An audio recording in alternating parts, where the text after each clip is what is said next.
Welcome to the Hidden Homestead. My name is David, and today we're going to do a quick and shallow dive into the world of firearm cartridge propellants and their primers. So stay tuned.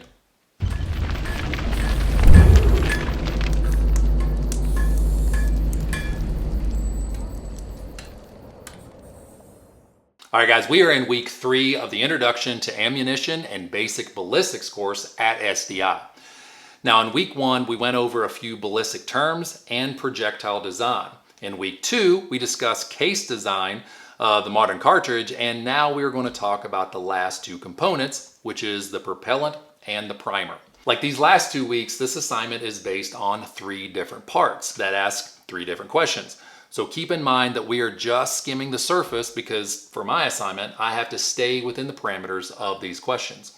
Before we get into it though, I do want to thank the sponsor of today's video, which is thehiddenhomesteadstore.com. That's right, me. I'm sponsoring this video. At thehiddenhomesteadstore.com, we got hats, we got t-shirts, we got other merch, we got things that we build in the workshop, and we also have beard oil if you are a silly bearded billy goat like myself. That was weird. I don't know why I said that, but I did, and we have it. We have 4 different fragrances, and right now we have a sample pack. You can pick up that sample pack at thehiddenhomesteadstore.com. And when you do, you will receive a discount code for $10 off of your next purchase whenever you decide which fragrance is for you. So it's a win-win. Pick up a sample pack, get $10 off for your bottle of beard oil. Live awesome, live cool, live bearded. That might be someone else's thing. I don't know. I could have just taken it. Hopefully I didn't. But thank you, the Hidden Homestead Store, for sponsoring today's video. Also, one more thing. I took a look at my analytics, and 96% of my viewers are not subscribed to this channel. So if this is your first time or your 100th time, if you're not subscribed, please consider doing so by hitting that subscribe button right down there. It takes a second. It is free, but it helps out this channel dramatically. So I said traumatically. I meant dramatically. That could be traumatic. No, it would be traumatic if you didn't subscribe. So go ahead and please do that. Anyway, let's get into the video.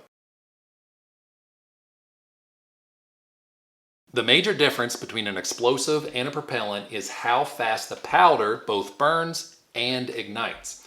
We're going to call this a reactionary wave. If this reactionary wave spreads faster than the speed of sound, it's known as a detonation or an explosion. If it is slower than the speed of sound, it is known as deflagration. Now, deflagration is the action of heating a substance until it burns away rapidly. In a nutshell, propellants are explosives with chemical additives. These additives slow the reactionary wave so that it doesn't actually detonate. Have you ever seen a cartridge actually detonate inside the chamber of a firearm? It's not very pretty. So we want a propellant that is both safe to use and efficient. But have we come as far as possible with modern advancements in firearms technology, or is there a way to make them safer and even more efficient? That brings us to part 2. The basic ingredients in modern propellants have remained relatively unchanged over the past 30 years. However, there are some reasons why the firearms industry might want to consider alternative propellants, including safer, non-toxic alternatives while being more efficient with less wear on the firearm.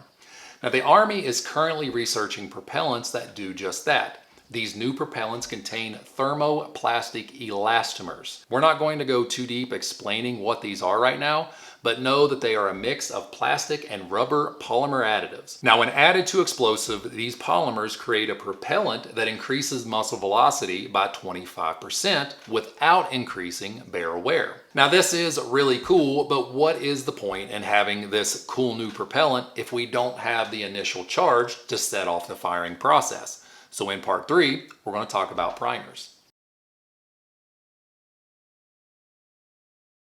For this video, we're going to go over the 3 different subtypes of centerfire, which are the Burden, the Boxer, and the battery cap.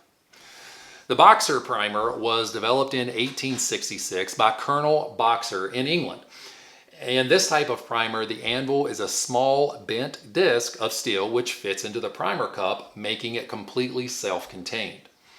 The flash hole for this primer is centrally located in the cartridge itself. Boxer primed ammunition is almost exclusively used in commercial ammunition here in the United States.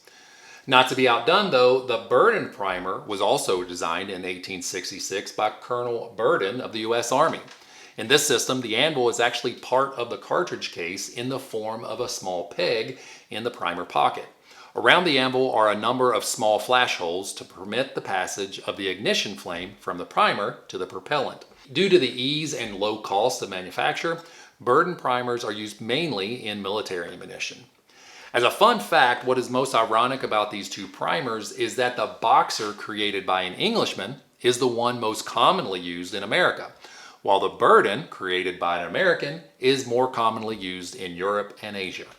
Now the battery cup primer consists of a plain cup with no anvil, which fits into a slightly larger inverted flange cup, that is a mouthful, containing its own anvil. This self-contained assembly fits into a recessed pocket in the base of the cartridge case and are used exclusively in shotgun ammunition.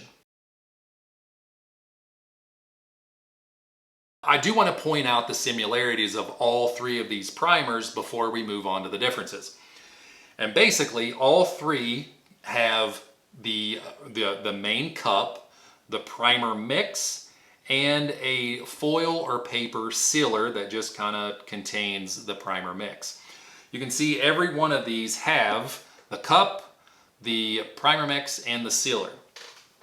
Now, where they differ is the anvil and the flash hole. So on the Boxer, the anvil is actually built into the primer itself, which is this little V shape inside my very well illustrated primer, Boxer primer here. Now this is an over top view of the primer itself. This inner circle is basically the indentation or the post of the anvil itself that is then pressed down and machined. And these black half circles are actually the flash holes built into the primer itself. Now once the mix is ignited, it comes up through these flash holes, and then this is a cartridge, if you couldn't tell, with my extractor grooves and primer pocket and flash hole.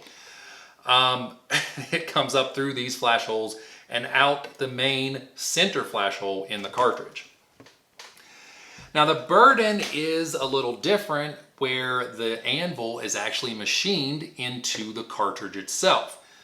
That is depicted by this V right in the cartridge, and you can see on either side I have a blank space. Now that is its flash hole. It works the same way. Once the primer mix is ignited, it enters the flash hole from either side of the anvil. Now the battery cup is kind of totally different. As mentioned, the main cup here, and then it has a outer cup with flanges, which is illustrated there, and the anvil itself is actually machined into this outer cup along with its own flash hole. You can see this is a shotgun shell cartridge if you couldn't tell, but it basically just has a primer pocket, just opens up inside of the cartridge.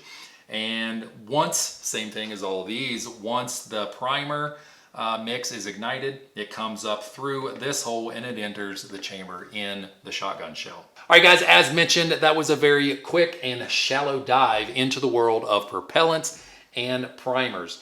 Like I said, I do have to stay within the parameters of my assignment, so we're not going to go too far off and deep into the weeds on some of these, some of this information, because I do want to keep it kind of narrow. We are going to be learning more. We're going to be adding to this. Of course, this is just the foundation. So if it's something you like and you want to see more of, hit that like button and consider subscribing and hitting that bell icon so you know when I put out more of these videos. You can come back and watch them. Again, if you subscribe, I love you. I really do love you because it helps the channel out tremendously.